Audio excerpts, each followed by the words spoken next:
Pangulo ay nagbigay ng bagong prioridad para sa local government. Higil to sa sigaw ng tao para maibalik ang tiwala ng mga mamamayan para sa ating mga pamahalaan. There is a crisis of confidence now between the people and the government. That was caused by the revelations of the flood control scandal. Ngayon na nakita natin kung ano ang depekto ng ating budget, ang depekto ng ating gobyerno, ginagawa lahat ng ating Pangulo para pumarehas ang laban.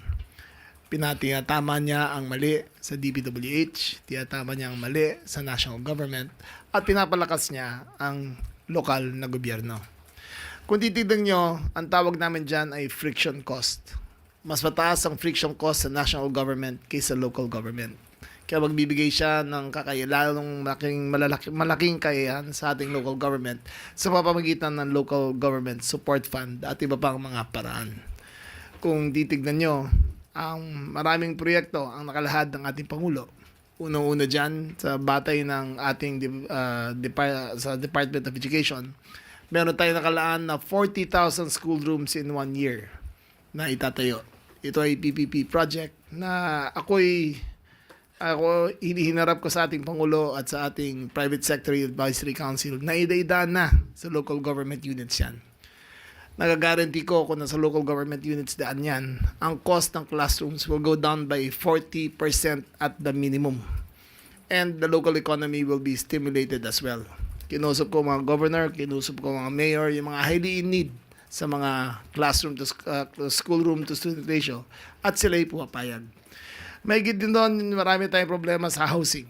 Gusto rin natin daan sa local government units na matibay na mararamdaman ng ating mga syudad na mabibigyan ng housing, lalo-lalo na ang ating mga pinakamahirap, mga informal settlers, yung mga rural informal settlers.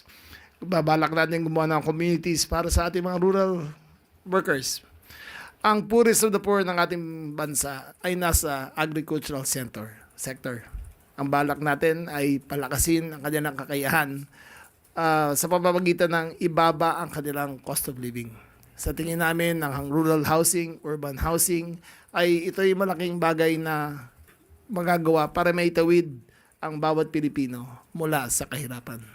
Ito ang kakayahan ng local government. Ito ang kakayahan ng local government code. Pero sa ilalim ng ating Pangulo, pinalakas niya ito, nilagay niya ng pondo at bigyan niya ng tiwala na ang local government mismo ang siya mag-uusad ng national development. Yan na po. Maraming salamat at magandang umaga sa inyo lahat.